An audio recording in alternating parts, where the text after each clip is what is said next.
Hello students, आज का topic है हमारा नॉर्मल रेजिडेंट्स। और नॉर्मल रेजिडेंट किसको बोला जाता है? नॉर्मल रेजिडेंट के लिए बेसिकली दो कंडीशंस हैं जो फुलफिल होनी चाहिए आपकी। एंड फर्स्ट कंडीशन इज़ कि जिसको बोला जाएगा कि कोई भी अगर रेजिडेंट हमारे इकोनॉमिक टेरिटरी के अंदर, डोमेस्टिक टेरिटरी जिसको बोलते हैं, वहाँ पे अगर मोर देन 1 ईयर रह लेता है तो वो वहाँ का नॉर्मल रेजिडेंट बन जाता है, अगर 1 साल से ऊपर वो वहाँ रह लेता है। प्लस एक कंडीशन और फुलफिल करनी पड़ेगी कि उसका इकोनॉमिक इंटरेस्ट भी वहीं पे लाया करता है।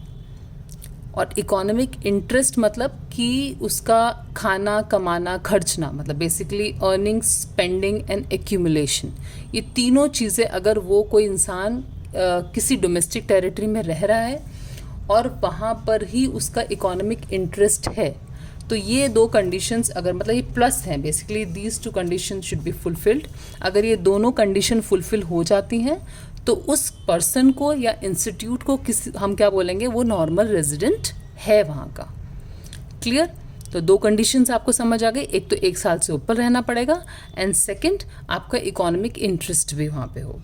अब क्या चीज़ें हम नहीं इंक्लूड करेंगे नॉर्मल रेजिडेंट में?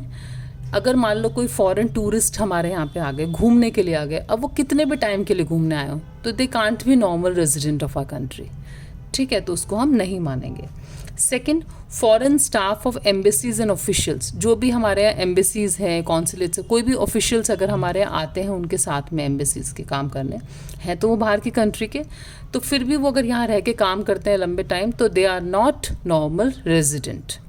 ठीक है, बिकॉज जो मैं चीज़ें बता रही हूँ these are not included. Clear?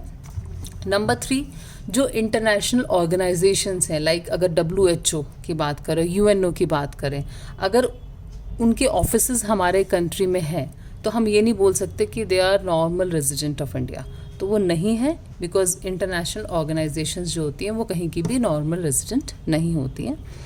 Fourth is important point, employees of international organization. ये जो इंटरनेशनल ऑर्गेनाइजेशंस हैं लाइक WHO एंड UNO, इनमें जो एम्प्लॉयज़ काम करते हैं वैसे तो वो वहाँ के रेजिडेंट हैं जहाँ के वो बेसिकली हैं। ठीक है, बट अगर वो यहाँ पर 1 साल से ज़्यादा रह जाते हैं लाइक हमारे कंट्री में, then they will become normal resident of our country.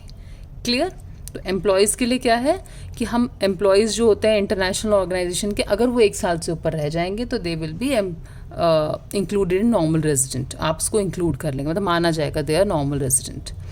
Fifth, crew members, जो भी क्रू मेंबर्स आते हैं आपके यहाँ रहते हैं कुछ टाइम, तो they are not included in this, normal resident की कैटेगरी में वो नहीं आते हैं।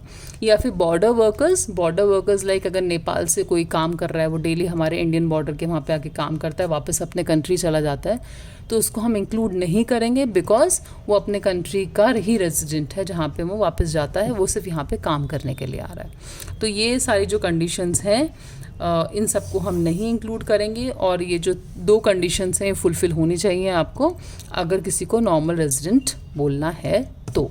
कुछ एग्जांपल्स कर लेते हैं इसके। लाइक फर्स्ट एग्जांपल इज़ आपका है Indian officials working in Indian embassy in USA। अब क्या है, हमारी इंडियन एम्बेसी USA में है मान लो, ठीक है, वहाँ पे हमारा इंडिया का एक ऑफिशियल काम कर रहा है, तो वो क्या नॉर्मल रेजिडेंट है? यस, क्योंकि एम्बेसीज़ में जो भी वर्कर्स होते हैं, और ये तो इंडियन एम्बेसी में इंडियन वर्कर ही है, चाहे वो USA में हो आपकी एम्बेसी, तो वो लेकिन हमारा इंडिया का ही नॉर्मल रेजिडेंट माना जाएगा, वो ऑफिशियल जो है। क्लियर? क्योंकि इसमें हमने पॉइंट पढ़ा था कि जितने भी foreign staff of embassies and official वहीं के नॉर्मल रेजिडेंट होंगे जिस कंट्री को वो बिलोंग करते हैं। तो ये इंडिया को बिलोंग करता है तो ये यहीं का ही आपका रेजिडेंट होगा।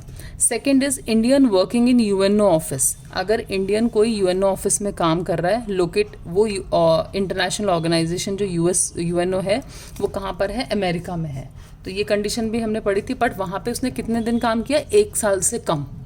अगर वो वहाँ 1 साल से ऊपर काम कर लेता तो वो वहाँ का रेजिडेंट बन जाता, बट उसने 1 साल से कम काम किया है तो still he is resident of India only. तो Indian working in UNO office for less than 1 year that is located in America, so he is resident of India only.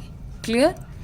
A Japanese tourist who stays in India for 2 months, अगर वो 2 महीने रह ले, 4, 6, कितना भी रह ले, but he is not resident of India because वो वहाँ पे घूमने के लिए है, टूरिस्ट है वो, उसका इकोनॉमिक इंटरेस्ट हमारे यहाँ नहीं है, ठीक है, क्योंकि दोनों कंडीशंस आपकी फुलफिल होनी चाहिए उसके लिए. And number 4th is foreign tourist visiting India for a month to see the Taj Mahal. अब कितने भी टूरिस्ट आ जाओ, आप कुछ महीना रह लो, 2 महीने रह लो, बट उससे फ़र्क नहीं पड़ता बिकॉज आपकी जो कंडीशंस हैं वो फुलफिल नहीं हो रही हैं, so they are not normal resident of India. ऐसे बहुत सारे और एग्जाम्पल्स हैं. अगर आपको लगता है you need more examples to clear this topic, तो प्लीज़ मुझे कमेंट करें. I will definitely share them, and please like and share my videos.